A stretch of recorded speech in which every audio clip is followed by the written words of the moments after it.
Welcome to Kenton Teaches. Enjoy the video. In this video, I will explain how to charge your Honda CR-V key battery. First, you will need a small flathead screwdriver and a fresh CR2032 coin battery.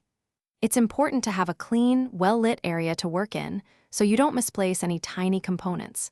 This simple task usually takes less than 5 minutes, making it a quick and easy fix for a dead key fob. Now, let's open the key fob.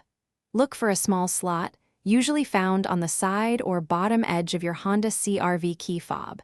Take your small flathead screwdriver and gently insert its tip into this slot.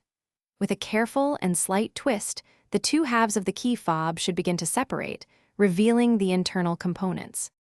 With the key fob open, you'll see the old battery. Take a moment to note its orientation, specifically which side is facing up. Then, gently remove the old CR2032 battery from its holder. Now, take your new CR2032 battery and insert it into the compartment, ensuring the positive side, usually marked with a plus sign, is facing upwards. Finally, it's time to reassemble your key fob.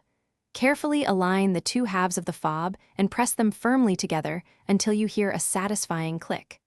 Make sure there are no visible gaps and that the fob is securely sealed.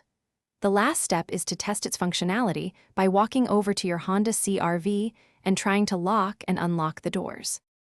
Thanks for watching. Please subscribe if this video was helpful.